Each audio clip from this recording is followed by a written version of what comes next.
García Pesenti es de Facultad de Ciencias y nos va a presentar un estudio sobre la caracterización de cuencas mediante SIG para la evaluación ecológica de cursos de agua y biomonitoreo en Uruguay. Bienvenida, Patricia.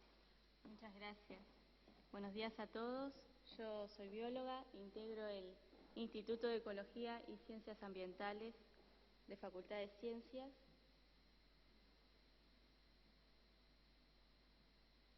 Y hoy les voy a presentar nuestro trabajo acerca de caracterización de cuencas y realizar un biomonitoreo a nivel nacional. Las cuencas hidrológicas sirven como unidades de manejo, ya que encierran en su geografía algunos fenómenos que repercuten en los sistemas fluviales. Los que voy a destacar son, por ejemplo, la erosión desde la cuenca, la escorrentía por la lluvia, a través de flujos superficiales y subsuperficiales que llevan diversos materiales hacia los cursos de agua. La intensidad del uso de la cuenca hace que cambie la cantidad y la naturaleza de esos materiales que se aumentan cuando se trata de escalas de cuencas pequeñas o microcuencas. Hay un fenómeno muy importante que se ha visto aumentado con esta intensidad de uso, que es la eutrofización cultural, es decir, la causada por el hombre, porque debido a la incorporación de nutrientes y materia orgánica en el agua. Esta incorporación repercute en un aumento, una explosión de la productividad primaria, explosión de algas, que cuando se suma con otros factores como por ejemplo aumento de la temperatura y de la luz solar, genera una explosión de esas algas, cambio en la diversidad del sistema, aumenta la sedimentación, también la materia orgánica, aumenta la descomposición bacteriana, disminuyendo el oxígeno disuelto y perjudicando las formas de vida de ese sistema. Para poder integrar el estudio de los ríos es necesario considerar la parte terrestre del uso de suelo y la acuática. La acuática la podemos estudiar con los nutrientes totales, con especies bioindicadoras, o sea, centinelas de lo que está pasando en el curso, y también por índices bióticos que contemplan toda la comunidad. Los sistemas de información geográfica, como GeoSIG, nos permiten delimitar esas cuencas, determinar sus parámetros geomorfológicos y trabajar con distintas capas de información de manera simultánea, desde suelo, geología, hidrología, etc. En Uruguay es necesario que conozcamos la situación básica de nuestros sistemas fluviales y establecer un biomonitoreo estandarizado a nivel nacional. La ventaja del biomonitoreo es que las especies que viven a lo largo de su vida o parte de su vida en el curso fluvial integran los fenómenos y los impactos desde la cuenca. Entonces, a diferencia de los nutrientes, que es una foto instantánea, las especies bioindicadoras viven toda su vida allí y nos permiten tener una idea mejor acabada de lo que sucede en la cuenca.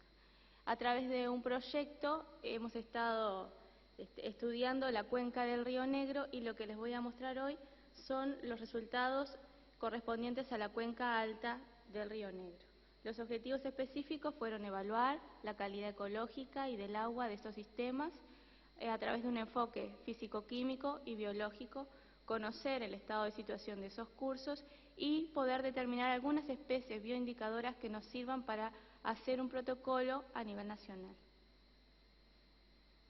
Bueno, la metodología de trabajo fue, establecimos 59 puntos de muestreo en esta cuenca alta y usamos modelos digitales de elevación Aster para poder caracterizar las cuencas y el programa GeoSIG. Las variables fisicoquímicas analizadas fueron la temperatura, el pH, la conductividad, la concentración de oxígeno disuelto, la turbidez, los sólidos, la materia orgánica y los nutrientes en sus formas totales y disueltas. También se colectaron poblaciones de macroinvertebrados bentónicos, que están formados por, para los que no conocen, por poblaciones de crustáceos, de bivalvos, de moluscos, de insectos, de sanguijuelas, etc. Y los peces que se muestrearon con pesca eléctrica. Los análisis estadísticos que les voy a mostrar son fundamentalmente, los digo rápido, correlaciones relaciones lineales entre las variables, ordenamiento mediante clúster, representación de los grupos mediante boxplot y análisis de significancia para ver las diferencias entre los grupos. Bueno, mediante este diagrama de flujo quise resumir el tratamiento que le dimos a las diferentes capas de información, comenzando con modelos digitales de elevación y usamos el análisis hidrológico básico de la librería de sextante que nos permitió hacer un llenado de las depresiones para corregir esos modelos y determinar su acumulación de flujo, las redes de drenaje y posteriormente las cuencas. Comparándolas con las capas de curvas de nivel que ya teníamos, pudimos delimitar cada cuenca de estudio. También trabajamos con una cobertura de usos de suelo del 2011 para todo el territorio que se hizo según el protocolo FAO, y lo que les estoy mostrando acá es un ejemplo de 3 cuencas, acá está en rojo cada punto de muestreo, y se obtuvieron 11 categorías de usos de suelo a través de los geoprocesos de intersección, en fin. En verde claro tenemos el campo natural, en azul el agua, en naranja el cultivo y parches pequeños marrones son forestaciones, a modo de ejemplo. Bueno, las correlaciones que obtuvimos entre las variables, les voy a mostrar solo las más significativas, que fueron los nutrientes totales con el porcentaje de cultivo. Una correlación positiva, es decir, que cuanto más porcentaje de cultivo, mayor concentración de nutrientes totales en el agua. En segundo caso, las formas solubles de los nutrientes. Con las totales también se correlacionaron positivamente, lo que indica que ambas tienen el mismo origen. Y por tercero y último, tenemos la turbidez en relación con la materia orgánica y los nutrientes totales. Lo que hace es que lo que mide esto son las partículas suspendidas en el agua con una correlación positiva, lo que indica que las causas posibles de estas relaciones son la erosión y posterior escorrentía de materiales desde la cuenca hacia los sistemas fluviales. A través de un ordenamiento mediante clúster, tuvimos, según los usos de suelo, tuvimos 3 grupos. El primero, que ven acá referencia, es cuando el uso de suelo de campo natural superaba el 70%. El segundo grupo, el agrícola, es cuando el cultivo superaba el 30% de uso en la cuenca, y el tercero, forestal, cuando el porcentaje de forestación era mayor al 30%.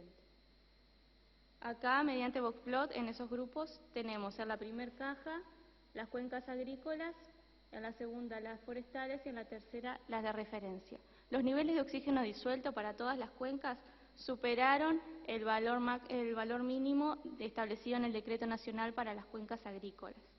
En el segundo gráfico se muestra la turbidez, que fue significativamente diferente en las cuencas agrícolas con respecto a los otros grupos. Y en cuanto al fósforo total, vimos que el decreto marca un máximo de 25 microgramos litro, que fue superado por todas las cuencas. Nos pasó lo mismo en el Santa Lucía para también cuencas de referencia, lo que nos indicaría que tal vez habría que revisar ese nivel máximo de fósforo total en el agua. Acerca del estado trófico o del nivel ecológico de las cuencas, hay una clasificación que se usa en limnología, que es si una cuenca está oligotrófica, mesotrófica o eutrófica, que es aquel fenómeno que yo les conté de la eutrofización cultural, que tiene todos esos impactos negativos en el agua. Hay algunos autores que establecieron unos criterios según los nutrientes totales. Yo les voy a contar algunos. Según este autor, Dodds, norteamericano, le estableció un valor que está superado en las cuencas agrícolas, es decir, las cuencas agrícolas se clasificarían como eutróficas. Según Chalar, un autor uruguayo que estudió la cuenca del Santa Lucía y estableció otro límite, según lo que dieron sus estudios, estableció un valor que fue superado también en la mayoría de las cuencas agrícolas. Entonces, para el nitrógeno total, el autor anterior, Dodds, estableció un límite que nuevamente lo pasaron estas cuencas, y otros 2 autores que, haciendo una revisión histórica, establecieron otro límite que la mayoría de las agrícolas lo superan. Si tenemos en consideración los dos nutrientes totales, podemos decir que las cuencas agrícolas estudiadas están en condiciones eutróficas.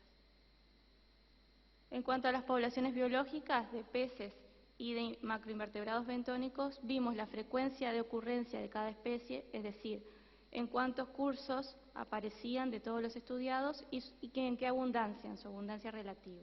Para los peces tenemos 3 especies acá que tuvieron una alta frecuencia de ocurrencia, si bien no estuvieron representadas en todos los cursos, pero tuvieron alta frecuencia y alta abundancia. Podrían considerarse entonces como candidatos para un biomonitoreo. Esta cuarta, que no se lee, pero yo les cuento, es Nesterodon, la madrecita. También, si bien no fue tan frecuente, pero donde estuvo fue muy abundante y por sus características en cuanto a la tolerancia a la contaminación orgánica, la hace también otro candidato para incluirse en el biomonitoreo. Los macroinvertebrados se tuvieron 3 familias con mucha frecuencia y abundancia, pero por sus características en la mayoría de sus especies, que son una tolerancia a la contaminación, no deberían incluirse como candidatos. Entonces, el camino que podemos tomar es considerar los índices bióticos, como el TCIBI, que estaba desarrollado para la cuenca del Santa Lucía.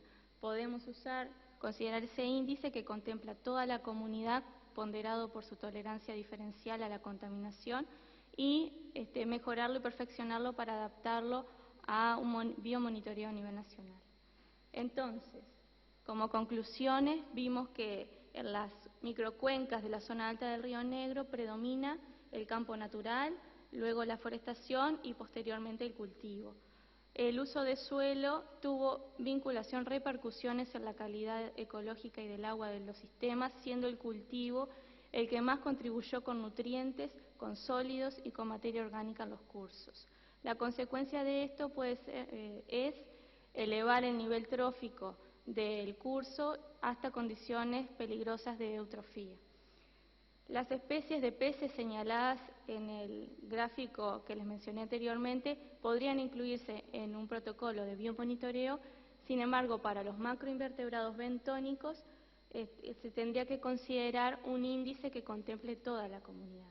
Como estos resultados que les conté son de la primera parte del proyecto, ahora estamos muestreando la cuenca baja del Río Negro y sumados esos datos nuevos que vamos a obtener, vamos a mejorar estos análisis para determinar bien las causas y las consecuencias de los usos del suelo en los cursos fluviales y también poder establecer este protocolo de biomonitoreo a nivel nacional. Así que esto continuará. Muchas gracias.